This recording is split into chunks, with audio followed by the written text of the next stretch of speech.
வணக்கம் நண்பர்களே, நான் உங்கள் விஎம்ஆர். இன்னைக்கு வந்து நம்ம சென்னை பக்கத்தில் உள்ள ஒரு சூப்பரான முருகன் கோயில் தான் வந்திருக்கோம். கிட்டத்தட்ட 500 வருஷத்துக்கு மேலே பழமையான நம்ம கேட்குற எல்லா வரங்களும் கொடுக்குற ஒரு சூப்பரான கோயில் தான். அதான் சிறுவாபுரியில் உள்ள முருகர் கோயிலுக்கு தான் வந்திருக்கோம். வாங்க இந்த முருகர் கோயிலில் என்னென்ன இருக்குது அதெல்லாம் வந்து சுற்றி பார்க்கலாம். நம்ம சிறுவாபுரி முருகன் கோயிலுக்கு ட்ரெயினில் போகிறது நாட் அட்வைசபிள். அப்படி இருந்தும் நீங்கள் ட்ரெயினில் தான் போகணும் அப்படின்னு நினச்சிங்கன்னா பக்கத்தில் உள்ள railway station Ponneri railway station, அங்கேருந்து டைரெக்டாக பஸ் எதுவும் கிடையாது, நீங்கள் ஆட்டோ ஏதாவது எடுத்துக்கலாம். கிட்டத்தட்ட ஒரு 300 to 400 ஒரு 5 மெம்பர்ஸ் ஃபேமிலிக்கு சார்ஜ் பண்ணுவாங்க. சென்னையிலேருந்து சிறுவாபுரி வரதுக்கு எய்தர் பஸ் ஆல்லாம் ஓன் டிரான்ஸ்போர்ட் தான் பெஸ்ட் ஆப்ஷன். நீங்கள் பஸ்ஸில் வர மாதிரி இருந்தீங்கன்னா ரெடில்ஸ் வந்துட்டு அங்கேருந்து இந்த 546 ரூட் நம்பர் இந்த பஸ்ஸில் ஏறிங்கன்னா டைரெக்டாக நம்ம சிறுவாபுரி கோயில் முன்னாடியே வந்து இறக்கிடலாம். நாங்கள் ஃப்ரெண்ட்ஸாக 3 பேர் பைக்கில் தான் வந்திருந்தோம். இது வந்து சென்னையிலேருந்து ஒரு 50 கிலோமீட்டர்ஸ் தூரத்தில் இருக்குது. இந்த கோயில் வர்றதுக்கு ஓன் டிரான்ஸ்போர்ட் வந்து பெஸ்ட் ஆப்ஷன். அது இல்லைன்னா நீங்கள் பஸ்ஸஸ் யூஸ் பண்ணிக்கலாம், அது வந்து செகண்ட் பெஸ்ட் ஆப்ஷன்ஸ். நம்ம சென்னையிலேருந்து பைபாஸ்லேருந்து வந்துக்கிட்டு இருக்கும்போதே பார்த்தீங்கன்னா ஒரு ஆரோ சிம்பல் வந்து வச்சுருப்பாங்க சிறுவாபுரிக்கு போகிறதுக்காக. இது அதுங்கேருந்து சர்வீஸ் ரோட்டில் லெஃப்ட் எடுக்கணும் அப்படின்னு சொல்லி வச்சுருப்பாங்க. ஸோ இதை வந்து நீங்கள் மிஸ் பண்ணுறதுக்கு வாய்ப்பே இல்லை. நீங்கள் டைரெக்டாக பார்த்துட்டு வந்தீங்கனாலே கண்டிப்பாக இதை பார்க்கலாம். ஸோ நீங்கள் வந்தோடனே இதில் வந்து ஒரு ஜங்ஷன் மாதிரி, அந்த சர்வீஸ் ரோட்டில் கீழே வந்தோடனே ஒரு ஜங்ஷன் மாதிரி வரும். அந்த ஜங்ஷன் பக்கத்துலேயே பார்த்தீங்கன்னா ஒரு பெரிய முருகனுக்குரிய வேல் வந்து ஸ்டெயின்லெஸ் ஸ்டீலால் பண்ணி வச்சுருப்பாங்க. பார்க்குறதுக்கே ரொம்ப பிரம்மாண்டமாக சூப்பராக இருக்கும். இதை பார்த்துட்டு நிறைய பேர் இங்கே வணங்கிட்டு போகிறாங்க. ஸோ நாங்கள் வந்து ஜஸ்ட் அதையும் கேப்சர் பண்ணி போட்டிருந்தோம். ஸோ இதுதான் வந்து இந்த சிறுவாபுரிக்கு போகிறதுக்கு லேண்ட்மார்க்கு. இங்கேருந்து லெஃப்ட் எடுத்தோன்னா நம்ம சிறுவாபுரிக்கு போயிடலாம். இது போகிற வழி ஃபுல்லாகவே பார்த்தீங்கன்னா செம க்ரீனிஷாக சும்மா வேறு லெவலில் இருக்கும். ஆக்சுவலாக இந்த வயக்காடு, அந்த வயக்காடுக்கு நடுவில் அந்த கோயில், அதை பார்க்கும்போதே சும்மா மன நிறைவாக இருக்கும். இதுக்கு வந்தாலே உங்களுக்கு வாழ்க்கையில் உள்ள எல்லா கஷ்டமும் துன்பங்களும் அந்த கோயிலுக்கு போகிறதுக்கு முன்னாடியே அப்படியே நம்மளை க்யூர் ஆன மாதிரி ஒரு சூப்பரான ஃபீலிங் தரும். ஆக்சுவலாக அந்த பசுமையான வயல்களை ரசிச்சுக்கிட்டே நாங்கள் அப்படியே போயிட்டு இருந்தோம். போயிட்டு இருக்கும்போது இங்கேருந்து ஒரு 4 கிலோமீட்டர்ஸ் போயிட்டுருப்போம். ஸோ அப்போ தான் வந்து சின்னம்பேடு அப்படிங்கிற ஊருக்குள்ள என்ட்ரானோம்.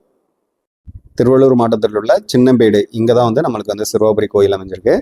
ஸோ இப்போ வந்து நம்ம ஆல்மோஸ்ட் கோயிலுக்கு வந்துட்டோம். அதாவது கோயிலேருந்து ஒரு 500 மீட்டர்ஸில் கார் பார்க்கிங் இருக்கும். ஏன்னா கோயில் பக்கத்தில் இடம் ரொம்ப கன்ஜஸ்டடாக இருக்கிறதுனால இங்கே வந்து கார் பார்க்கிங் பண்ணிட்டு போனோம்.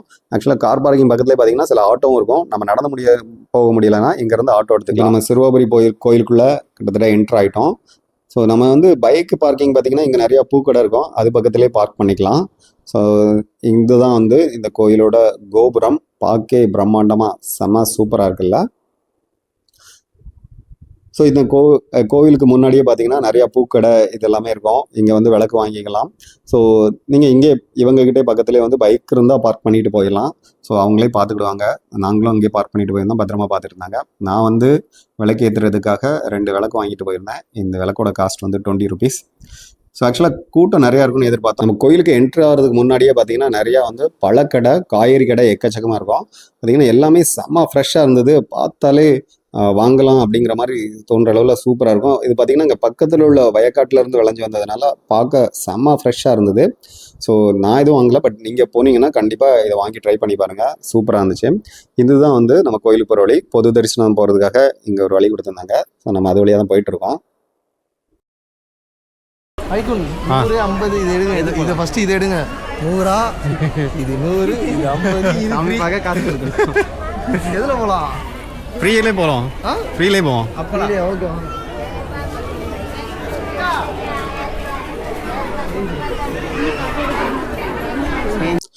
வாரத்தில் செவ்வாய்க்கிழமை வந்தீங்கன்னா எக்கச்சக்கமான கூட்டம் இருக்கும்னு சொன்னாங்க. பட் நாங்கள் போனது சாட்டர்டே அப்படிங்கிறதுனால கூட்டம் கொஞ்சம் கம்மியாக தான் இருந்தது. நாங்கள் அந்த க்யூவில் ஒரு 45 minutes வெயிட் பண்ணியிருப்போம். ஸோ அதுக்குள்ளே நாங்கள் போயிட்டு சாமியை பார்த்துட்டோம்.